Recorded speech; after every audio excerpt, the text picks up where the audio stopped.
जहां से इसको खत्म किया था वहीं से आगे बढ़ते हैं। श्रद्धा भक्ति जो निबंध था, तो हम लोगों ने यहाँ तक पढ़ा था, ये सारा सेट पढ़ लिया था। किसी मनुष्य में शारीरिक बल देखकर जनसाधारण की श्रद्धा होनी चाहिए, है ना।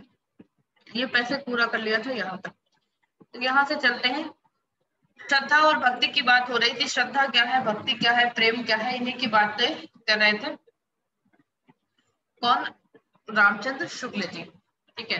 तो कहते हैं भिन्न भिन्न मानसिक संस्कार के लोग,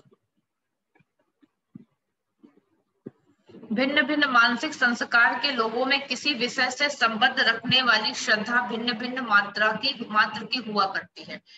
यदि किसी को शारीरिक बल, साहस या चतुराई पर अत्यंत अधिक श्रद्धा है तो वो इनका दुरुपयोग देखकर भी बनी रह सकती है। अत्याचारियों के बल, डाकुओं के साहस और लंपटों की चालाकी की तारीफ संसार में थोड़ी बहुत होती है। और एक बात और है, यदि किसी पर किसी एक विषय के में अत्यंत अधिक श्रद्धा है तो उसकी अन्य विषयों की त्रुटियों पर ध्यान नहीं दिया जाता।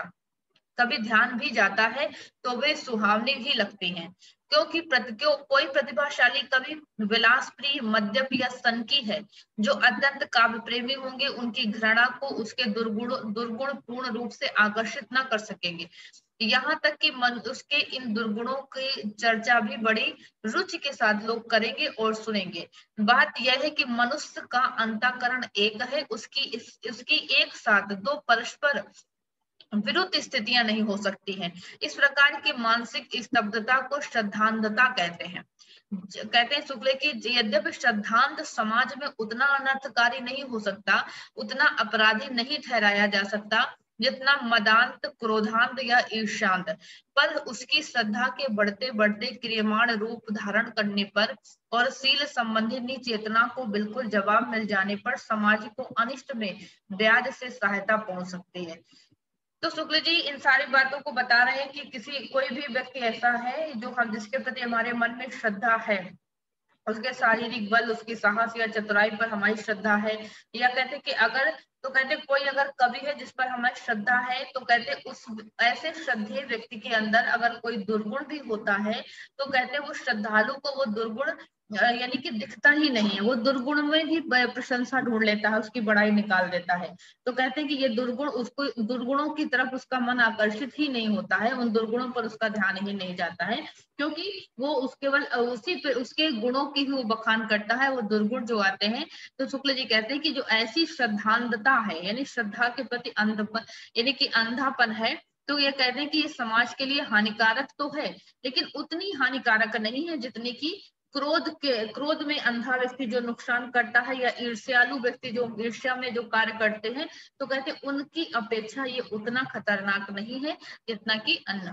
ठीक है, आगे चलते हैं। यदि किसी अपव्ययी और मद्यप कवि पर अत्यंत श्रद्धालु होकर कोई उसकी आर्थिक सहायता करता है तो वह उस अन्याय और उपद्रव का थोड़ा बहुत उत्तरदाता अवश्य होता है। जो कवि अपने सहवर्तियों के बीच करने में समर्थ होते हैं, यदि किसी पहलवान के बल पर प्रसन्न होकर कोई उसे हलवा पूरी खाने के लिए कुछ महीना बांधता है तो उसके गुंडेपन के कारण लोगों की पहुंची हुई पीड़ा के दोष का वह कम से कम उतना भाग अवश्य पा सकता है जितना इंद्रकृत हत्या की बटाई के समय बहुतों को मिला था। उद्देश्य के अभाव के बल से यद्यपि श्रद्धालुओं पर दोष, कहते हैं दोष उतना सटीक नहीं लग सकता, पर समाज की दृष्टि में वे दान के पात्रता संबंधी अविवेक के भय अभियोग से नहीं बच सकते हैं। ठीक है, तो यहाँ पर शुक्ल जी वही बता रहे हैं कि किस तरह से एक श्रद्धालु व्यक्ति यानी अपनी आर्थिक, यानी कि उस श्रद्धालु जो होता है वो बताते हैं कि कोई पहलवान है या कोई ऐसा व्यक्ति है जिसके प्रति हमें श्रद्धा है, लेकिन वही व्यक्ति अगर गलत कार्य करता है ना, तो वो कहते हैं वो समाज के लिए हानिकारक है। तो आगे लिखते हैं कि अब यहाँ पर प्रश्न उठता है कि शील, कला और साधन संपत्ति, श्रद्धा के इन तीन विषयों में से किसका ध्यान मनुष्य को पहले होना चाहिए और किसका पीछे होना चाहिए। इसका बेधड़क उत्तर यही दिया जा सकता है कि जन साधारण के लिए शील का ही सबसे पहले ध्यान होना स्वाभाविक है, और क्योंकि उसका संबंध मनुष्य मात्र की सामान्य स्थिति रक्षा से है, उसके अभाव में समाज या उस आधार की स्थिति ही नहीं रह सकती जिसमें कलाओं की उपयोगिता या मनोहारिता का प्रसार और साधन संपत्ति की प्रचुरता का वितरण और व्यवहार होता है। यानी कि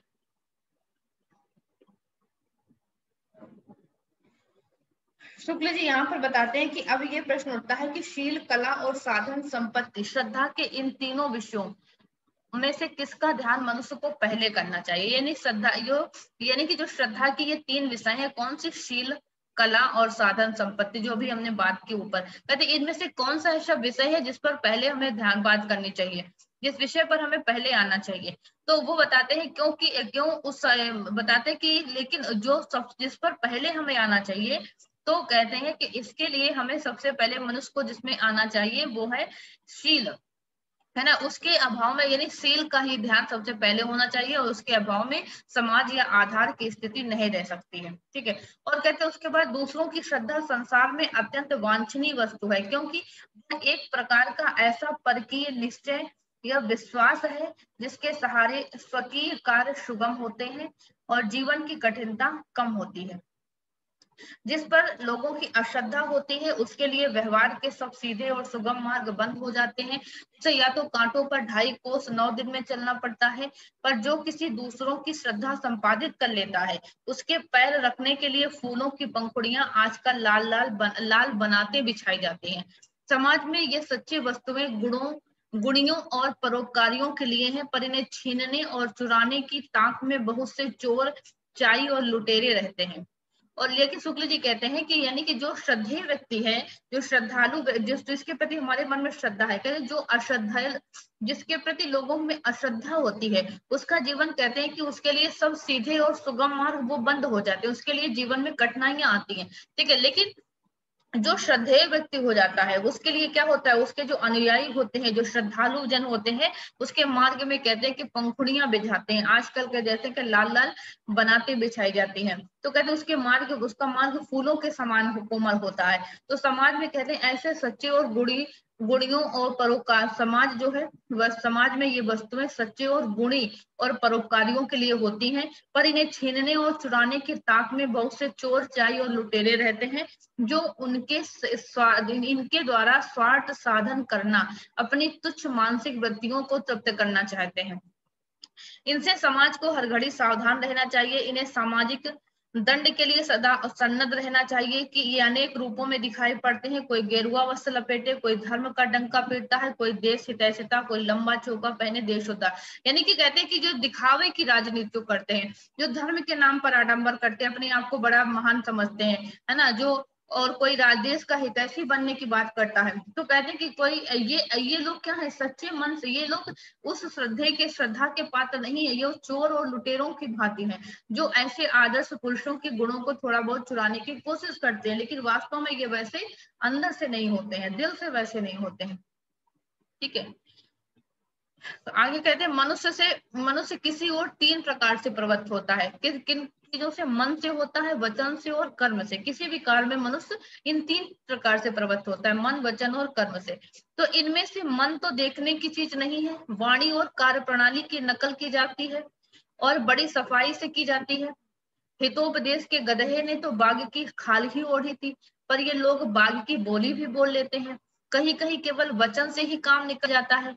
एक दिन मैं काशी की गली से जा रहा था, एक ठठेरी की दुकान पर कुछ परदेशी यात्री किसी बर्तन का मोलभाव कर रहे थे और कह रहे थे कि इतना नहीं तो इतना लो तो लें। इतने ही में सौभाग्यवश दुकानदार जी को ब्रह्मगानियों के वाक्य याद आ गए और उन्होंने चट कहा, भाई माया छोड़ो और इसे ले लो। सोचिए तो, काशी काशी ऐसा पुण्य क्षेत्र काशी ऐसा पुण्य क्षेत्र, वहां ना माया छोड़ी जाएगी तो कहाँ छोड़ी जाएगी।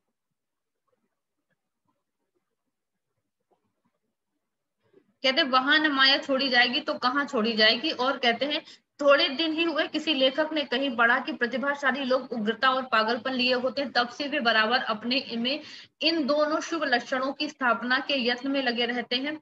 और कुछ लोग यत्न में लगे रहते हैं, सुनते हैं कि पहले में वे कुछ कृतार्थ भी हुए, पर पागलपन की नकल करना कुछ हंसी खेल नहीं, भूल चूक से कुछ समझदारी की बातें मुंह से निकल ही जाती हैं। ठीक है,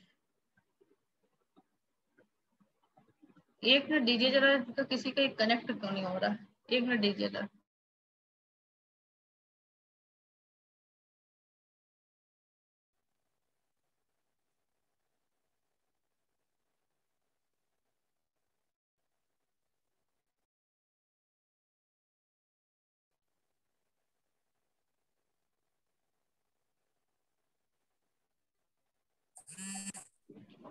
हेलो हेलो मैम, आवाज नहीं आ रही है ना, साफ दिख रहा है। अच्छा, अभी आवाज नहीं आ रही है आपको? अब आ रही है। आवाज आ रही है अभी? अभी जो आप कभी जब ये वीडियो चल रहा था तब नहीं आवाज आई थी। हाँ, तो आपका कनेक्ट नहीं हो रहा था अभी, आपके साइड से कुछ प्रॉब्लम थी, इससे अभी चलने लगा ना। चलिए आगे बढ़ते हैं। निबंध पढ़ रहे हैं हम लोग यहाँ पर, श्रद्धा भक्ति। ठीक है, रामचंद्र शुक्ल जी का निबंध है ये। तो आगे चलते हैं, तो यहाँ पर आगे कहते हैं कि जैसे और सब विद्याओं की वैसे ही श्रद्धाकर्षण की विद्या भी आजकल बहुत उन्नति हुई। आश्चर्य नहीं कि इसके लिए कुछ दिनों एक अलग विद्यालय खुले। श्रद्धा के यथार्थ कारण का जितना अभाव हो, आकर्षण हो, अपनी विद्या में उतना ही दक्ष समझना चाहिए। यानी कहते हैं कि आजकल क्या है, श्रद्धाकर्षण, यानी कि लोग श्रद्धे मतलब एक आकर्षण है लोगों के अंदर, जिससे वो लोगों को अपना श्रद्धेय बनाते हैं। लेकिन कहते हैं कि वास्तव में मतलब ऐसे ऐसे लोग आजकल समाज में नहीं मिले जिनके प्रति हमारे मन में श्रद्धा होनी चाहिए। तो कहते हैं केवल एक आकर्षण है उनके प्रति, और ये आकर्षण की उन्नति हुई है। और कहते हैं कभी कभी ऐसा लगता है कि कुछ समय में इसके लिए विद्यालय भी खोले जाए, कि किस तरह से लोगों की श्रद्धा को अपने प्रति लोगों को आकर्षित किया जाए, श्रद्धालु बनाया जाए अपना। तो कहते हैं कि श्रद्धा के यथार्थ का कारण जितना ही हो, अभाव हो, आकर्षण हो, अपनी विद्या में उतना ही उनका दक्ष होना चाहिए। आजकल सार्वजनिक उद्योगों की बड़ी धूम रहा करती है। बहुत से लोग निराहार परोपकार व्रत करते सुने जाते हैं। ऊपर कहा जा चुका है कि श्रद्धा के सहारे कार्य में सुगमता आती है। अतः किसी कार्य साधना के लिए जो लोग प्रयत्न द्वारा दूसरों के हृदय में श्रद्धा उत्पन्न करते हैं, वे उस कार्य के अनुसार चतुर, नीति कुशल, धूर्त, पाखंडी कहे जाते हैं। पर संसार में ऐसे बहुत से लोग होते हैं जिन्हें अपने ऊपर पराई श्रद्धा के चिंतन से जो एक प्रकार का आनंद मिलता है, उसकी लत पड़ जाती है। यानी लेखक कहता है कि आज भी अगर हम देखें तो आज का समाज क्या है, आज के समाज में लोग ऐसे मिलेंगे जो ऐसे ऐसे क्रियाकलाप करेंगे जिससे वो लोगों को अपनी ओर आकर्षित करेंगे। उनको लगेगा कि यानी कि यानी लोगों की श्रद्धा को अपनी तरफ करना चाहते हैं, कि वो श्रद्धेय व्यक्ति बताते हैं कि ऐसे मतलब उनको लगेगा कि वो पाखंडी कहे जाएंगे। मतलब वो जो चतुर होते हैं, नीति कुशल लोग होते हैं, कि जो क्या करते हैं कि अपने दूसरों के हृदय में श्रद्धा उत्पन्न करते हैं। श्रद्धा कोई उत्पन्न करने की चीज नहीं है, ये स्वतः उत्पन्न होती है। जब श्रद्धालु के अंदर स्वतः जो भाव उत्पन्न हो तो श्रद्धा कहलाएगी। ये नहीं कि हमने उसके अंदर अपने प्रति श्रद्धा उत्पन्न कर ली। तो लेखक कहते हैं कि ये बातें क्या है, ऐसे लोग चतुर और कुशल, नीति कुशल और धूर्त और पाखंडी भी होते हैं। और कहते हैं अपने ऊपर पराई श्रद्धा के चिंतन से इन्हें एक प्रकार का आनंद मिलता है, और लोगों को ऐसे आनंद की लत भी पड़ जाती है। उनको लगता है कि नहीं, हमें ये आनंद, ये श्रद्धालु, ऐसे श्रद्धालु हमारे आसपास होने चाहिए। तो वो किसी न किसी प्रकार कुछ यत्नों के द्वारा ऐसे लोगों को अपना श्रद्धालु बनाते हैं। ठीक है, पर कहते हैं वे श्रद्धा को मनोरंजन या मानसिक भोग विलास की एक सामग्री समझते हैं। वे पराई श्रद्धा केवल इसी निमित्त चाहते हैं और किसी उद्देश्य से नहीं। यानी वो केवल श्रद्धा को विलास की सामग्री मतलब मानते हैं, अपने आनंद के लिए वो दूसरों को अपना श्रद्धालु बनाना चाहते हैं। तो कहते हैं पर ऐसे श्रद्धा अभिलाषियों का मानसिक दुर्व्यसन रहता है और वे उसी प्रकार दुर्व्यसन कहे जा सकते हैं जिस प्रकार शराबी, गंजेड़ी और चंडूबाज लोग होते हैं। ठीक है, तो कहते हैं ये उसी प्रकार ऐसे व्यक्ति जो दूसरों के मन में श्रद्धा उत्पन्न करते हैं, उनकी तुलना लेखक ने शराबियों और गंजेड़ियों से की। ठीक है, पर समाज की श्रद्धा ऐसे अपव्यय के लिए नहीं है, प्रयोजन के लिए है। ऐसे लोग अपनी धुन में कभी कभी बड़े बड़े सार्वजनिक कार्य भी छोड़ बैठते हैं जिनका होना उतना अभिष्ट नहीं होता जितना अपने द्वारा होना। ये लोग यानी दिखावे के चक्कर में कि हाँ इतने लोग हमारे श्रद्धालु हैं तो बड़े बड़े सार्वजनिक कार्य भी कर लेते हैं। ये लोग पहचाने इस प्रकार जाते हैं कि उन कार्यों से अपने नाम का वियोग घड़ी भर भी नहीं कर सकते हैं। यहाँ तक कि यदि वे दूसरों को कोई ऐसा कार्य हाथ में लेते देखते हैं जिससे समाज के साधुवाद की संभावना होती है तो इनका पेट फूलने लगता है और ये या तो गुप्त रूप से उसमें विघ्न की व्यवस्था करते हैं या कम से कम उनके महत्व को बहुत कम करके दिखाया करते हैं। दूसरी पहचान ये है कि ये वे लोग ऐसे काम ही ठानते हैं जिनका नाम और आडंबर बड़ा होता है। आजकल के नेता अगर गणों की अगर बात कर ले तो वो इसी प्रकार की श्रद्धा उनके अंदर है। इस ऐसी श्रद्धा वो उत्पन्न करते हैं लोगों के हृदय में, लोगों को अपना ऐसे ही पागल बनाने वाली हरकतें वो करते रहते हैं। ठीक है, तो आगे लिखते हैं शुक्ला जी के ऊपर कहा जा चुका कि श्रद्धावान अपनी श्रद्धा द्वारा श्रद्धेय में कोई ऐसा परिवर्तन उपस्थित नहीं करना चाहता जिसका अपने लिए कोई अनुकूल फल हो। श्रद्धावान श्रद्धेय को प्रसन्न करने की इच्छा कर सकता है पर उस प्रसन्नता से आप कोई लाभ उठाने की नहीं। जो श्रद्धावान व्यक्ति है श्रद्धेय को क्या करता है, कहते हैं प्रसन्न करने की इच्छा कर सकता है लेकिन उस प्रसन्नता से उसको कोई लाभ नहीं हो सकता है। श्रद्धा न्याय बुद्धि के पलड़े पर तुली हुई एक वस्तु है जो दूसरे पलड़े पर रखे हुए श्रद्धेय के गुण कर्म आदि के हिसाब से होती है। तो ये इंपॉर्टेंट कथन नोट कर सकते हो कि श्रद्धा न्याय बुद्धि के पलड़े पर तुली हुई एक वस्तु है जो दूसरे पलड़े पर रखे हुए श्रद्धेय के गुण कर्म आदि के हिसाब से होती है। फिर कहते हैं कि श्रद्धा सत्कर्म या सद्गुण ही का मूल है जिससे और किसी प्रकार का सौदा नहीं हो सकता है। पर जबकि इस व्यापार युग में ज्ञान बिकता है, न्याय बिकता है, धर्म बिकता है, तब श्रद्धा ऐसा भाव क्यों ना बिके, पर असली भाव तो इस लेन देन के व्यवहार के लिए उपस्थित नहीं किए जा सकते। यानी शुक्ल जी कहते हैं कि श्रद्धा एक ऐसी चीज है कि जो न्याय बुद्धि के पलड़े पर तोली जाती है ना, जहां एक तरफ वस्तु है दूसरे तरफ श्रद्धेय के गुण और कर्म होते हैं, गुण और कर्मों से श्रद्धा आती है। कहते हैं ये सत्कर्म या सद्गुण की श्रद्धा जो होती है सत्कर्मों और सद्गुणों का मूल होती है और किसी प्रकार का ये सौदा नहीं है कि जिसको जब चाहा खरीदा या बेचा जा सके। लेकिन तो प्रश्न करता है लेखक, करते हैं शुक्ल जी कि यहाँ पर आज के समाज में सब कुछ बिकता है, जहाँ ज्ञान भी बिकता है, जहाँ न्याय भी बिकता है, धर्म भी बिकता है, तो श्रद्धा भी अगर बिकेगी तो कोई बड़ी बात नहीं है ना। लेकिन कहते हैं कि खैर नकली ही सही, एक भाव पर दूसरे की कलई करके हम बाजार में क्यों ना जाएं, अपनी भीरुता या चापलूसी को श्रद्धा श्रद्धा कहकर गलियों और संवाद पत्रों में क्यों ना पुकारें। ऐसे झूठे श्रद्धावानों से घिरकर झूठे श्रद्धा पात्र सच्चे श्रद्धा पात्रों को क्यों ना मात करें, जबकि आजकल झूठे मोती सच्चे मोतियों को मात देते हैं। ये इंपॉर्टेंट लाइन ध्यान करिएगा कि आजकल झूठे मोती सच्चे मोतियों को मात देते हैं। तो ये कहते हैं कि आजकल झूठी चीज इतनी आपको आकर्षित करे, अपनी ओर आकर्षित करेगी कि तो आपको सच्चा भी गलत साबित लगेगा। तो कहते हैं उस समाज में ये सब कुछ नकली हो सकता है, तो ये श्रद्धा भी नकली हो तो कोई बड़ी बात नहीं है। आगे लेखक कहते हैं कला कुशल या सदाचारी अपने चारों ओर प्रसन्नता देखना चाहता है और जो सद्वान व्यक्ति होगा, सदाचारी व्यक्ति होगा, वो क्या करेगा, अब वो चाहेगा कि मेरे चारों तरफ जो लोग हैं वो खुश रहें, प्रसन्न रहें और अपनी श्रद्धा के द्वारा हम अपनी प्रसन्नता का निश्चय मात्र कराते हैं उसको, और हमारी प्रसन्नता से उसे अपनी सामर्थ्य का बोध हो जाता है, उसका उत्साह बढ़ता है, किसका, श्रद्धालु का। कहते इस प्रकार अपनी श्रद्धा के द्वारा हम भी समाज का मंगल साधन करते हैं। दूसरे को श्रद्धा का श्रद्धेय पर इतना ही प्रभाव पड़ना चाहिए, इससे अधिक प्रभाव नहीं पड़ना चाहिए। यानी कहते श्रद्धा का श्रद्धालु व्यक्ति पर सिर्फ इतना ही प्रभाव पड़ना चाहिए कि उससे समाज का मंगल हो, समाज का कल्याण हो, और इससे ज्यादा कोई प्रभाव जरूरी श्रद्धा के लिए आवश्यक नहीं है। कहते यदि हमारी श्रद्धा के कारण वह हमें किसी प्रकार का लाभ पहुंचाना चाहता है तो वह हमारी श्रद्धा को खुशामद समझता है। वह और हमारा अपमान करता है। श्रद्धा में कहते हैं याचकता का भाव लेश मात्र भी नहीं होता है। श्रद्धा द्वारा हम अपने हृदय का परिचय मात्र देते हैं। उसमें मार्मिकता या धर्म भाव है, सात्विक आचरण या प्रतिभा की कला में प्रसन्न होने की क्षमता है। कहते हैं यदि हमें किसी पर श्रद्धा है, शुक्ल जी लिखते हैं, तो हमें उसके पास जाकर ये कहने की आवश्यकता नहीं है कि महाराज मेरी श्रद्धा को स्वीकार कीजिए, है ना। कहते हैं इस प्रकार की स्वीकृत की हमें कोई आवश्यकता नहीं है, वो हमारे मन का भाव है, वो हमारे हृदय का भाव है।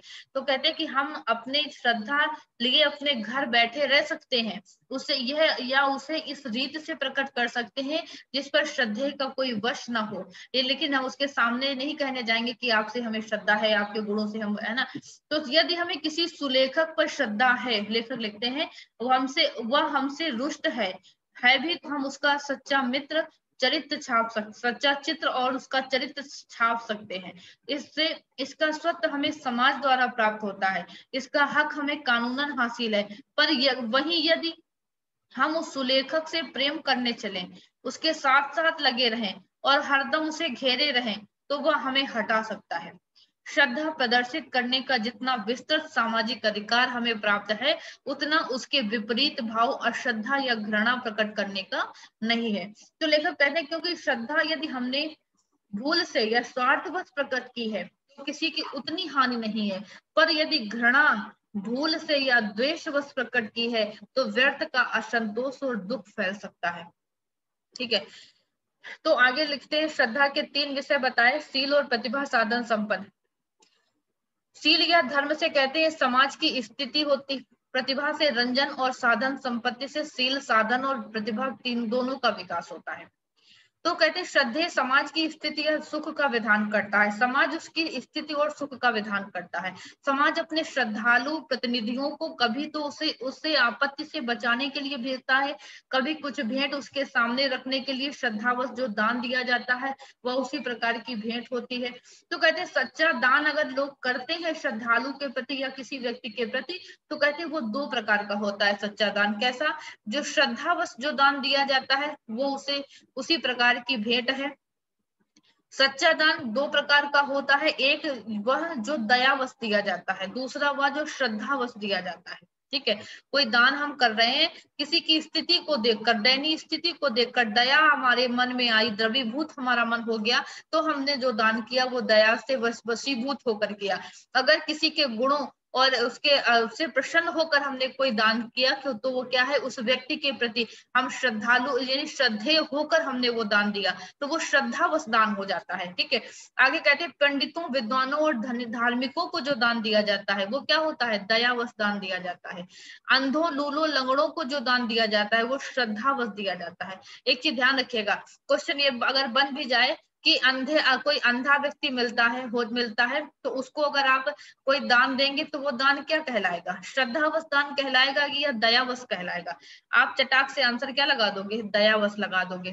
कोई लंगड़ा मिल जाएगा तो आपको लगेगा कि ये दयावश दान है, क्योंकि उसकी स्थिति को देख के आपको लगा दया, लेकिन वो दया नहीं है। उसके प्रति हमारे मन में जो सच्चा दान कहते हैं कि वो है जो लंगड़े लूलों को दिया जाएगा, जो अंधों को देते हैं दान, वो श्रद्धा होती है, श्रद्धा वश देते हैं। और जो धार्मिक कार्यों, पंडितों और पुरोहितों, विद्वानों को देते हैं वो दयावश दिया जाता है। ठीक है, शुक्ल जी के ये मत है। श्रद्धा सामर्थ्य के प्रति होती है, दया असामर्थ्य के प्रति होती है। ठीक है, जनसाधारण अपनी दया द्वारा केवल सामर्थ्य के उपस्थित परिणामों का कुछ स्थान के बीच कुछ काल तक के लिए कर सकता है। हाँ जी, अतः श्रद्धा। हाँ हेलो मैम, अभी आप बोली कि श्रद्धा सामर्थ्यवान के प्रति होता है और दया असमर्थ के प्रति, तो गलत हो गया ना, जो अभी उदाहरण देती उससे। अगर भिखारी पर श्रद्धा करके हम देते हैं तो फिर तो वो तो असमर्थ है।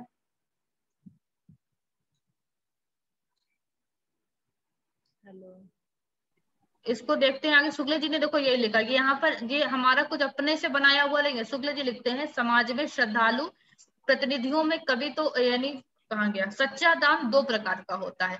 एक वह जो दयावश दिया जाता है, दूसरा वह जो श्रद्धावश दिया जाता है। ठीक है, शुक्ल जी लिखते हैं कि पंडितों, विद्वानों और धार्मिकों को जो दान दिया जाता है वो दयावश दिया जाता है, अंधों, लूलों और लंगड़ों को। लेकिन यहाँ पे मुझे लगता है ये लाइन इन्होंने उल्टी लिख दी, क्योंकि अंधों लूलों को दयावश ही हो सकता है और धार्मिक कार्यों में लोग श्रद्धा से दान देते हैं, है ना। और अगर ये लाइन उन्होंने मतलब मुझे लगता है, क्योंकि वही चीज वो आगे कह देते हैं, ये चीज हमें भी लग रहा था कि ना यहाँ बात इन्होंने उल्टी कह दी कि श्रद्धा सामर्थ्य के प्रति होती है। सामर्थ्य कौन है? और कहते हैं दया असामर्थ्य के प्रति होती है। तो असामर्थ्य कौन है? अंधा अब लंगड़ा। ये हाँ, जो अंधा लंगड़ा है वो असामर्थ्य ही तो है। अगर इस हाँ लास्ट के स्टेटमेंट को सच मानते हाँ हैं तो पहला वाला गलत हो जाएगा, हाँ, तो अगर पहला पहला वाला वाला को गलत सच है। मानते हैं तो एक दूसरा इस चीज को जरा एक दूसरे पॉइंट से, दूसरे लेख से और मिला लेते हैं, क्योंकि हो सकता है कभी कभी गलत ही लिख दिया हो कहीं। ठीक है, ये चीज तो मैंने भी नोटिस की थी कि ऐसा इसका उल्टा लिख के आ गया यहाँ पे नीचे। मैम मिसप्रिंट हो गया होगा। मिस प्रिंट नहीं कह सकते हैं, क्योंकि ये जो शुक्ल जी की बुक है ना, चिंतामणि भाग 1, उसी का ये स्कैन वो है ना, स्कैनर से लिया गया पेज है, तो इस मिस प्रिंट कैसे हो सकता है? इसको नोटिस, इसको हम देखेंगे अभी आगे चल के, ठीक है, क्योंकि क्लास का टाइमिंग कम हो रहा है, आगे चलते हैं, इस पर देखते हैं। तो आप इस बात को, ऊपर वाले उदाहरण को छोड़ते हुए आप इस पॉइंट को नोट करना है आपको कि श्रद्धा जो होती है वो दयावान, यानी श्रद्धा जनसाधारण के द्वारा दिया गया सामर्थ्य, कहाँ गया, श्रद्धा दयावश होता है, अंधों को दिया गया, और जनसाधारण कहते हैं श्रद्धा सामर्थ्य के प्रति होती है और दया असामर्थ्य के प्रति होती है। इस पॉइंट को नोट करके चलना है आपको। कहते जनसाधारण अपनी दया द्वारा केवल असामर्थ्य के उपस्थित परिणामों का कुछ स्थान के बीच कुछ काल तक के लिए निवारण कर सकते हैं, अतः श्रद्धा द्वारा ऐसे असाधारण जनों को अपनी वित्त अनुसार थोड़ी शक्ति दान कर दे सकते हैं, असामर्थ्य के कारण निराकरण में वो असमर्थ होते हैं। श्रद्धावश दान में उपयोगिता का तत्व छिपा होता है। स्मृतियों में श्रद्धावश दान पर बड़ा जोर दिया गया है। ऐसे दान के विषय में पात्र का विचार भी खूब किया जाता है। मतलब पात्र मतलब कौन पात्र है कौन अपात्र है। ठीक है, विद्या दान में रत विद्वानों को, परोपकार में रत कर्मवीरों को, मानव ज्ञान की वृद्धि में तत्पर तत्वान्वेषकों को, जो अभाव हो उसे हम समाज की हमें भूख समझनी चाहिए, और इन्हें जो कुछ हम श्रद्धावश देते हैं वह ठीक समाज के दुरुस्त पेट में जाता है। ठीक है, यानी शुक्ल जी कहते हैं जो इन लोगों को हम दान देते हैं वो क्या है, उससे समाज का कल्याण होता है। कौन से लोग? जो हमारे विद्वान, जो कर्मवीर हुए, परोपकारी व्यक्ति हुए, विद्यादानी व्यक्ति हुए, मनोविज्ञान में तत्पर, मानव ज्ञान में की वृद्धि में तत्पर जो अन्वेषक हुए, ये में इसमें अगर हम कोई दान करते हैं तो ये समाज के हित के लिए होता है। आगे कहते हैं कि मानव जो अभाव हो हमें उसे कहते हैं कि तत्वान्वेषकों को जो अभाव हो उसे समाज की भूख समझनी चाहिए। इन्हें जो कुछ हम श्रद्धावश देखें उससे ठीक समाज का पेट दुरुस्त हो जाता है, जहां से रस रूप में उसका संचार अंग अंग होता है।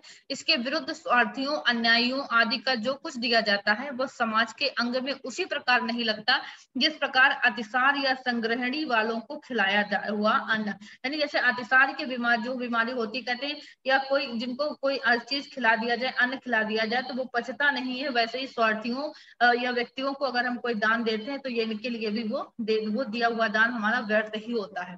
ठीक है, भारतवर्ष में कहते हैं श्रद्धा का संबंध दान के साथ इतना गहरा समझा जाता है कि अश्रद्धा पूर्वक भी दिया हुआ दान निष्फल माना जाता है। इसी से शुष्क प्रथानुसार के रूप में भी यदि कुछ दिया जाता है तो श्रद्धा का नाम ले लिया जाता है।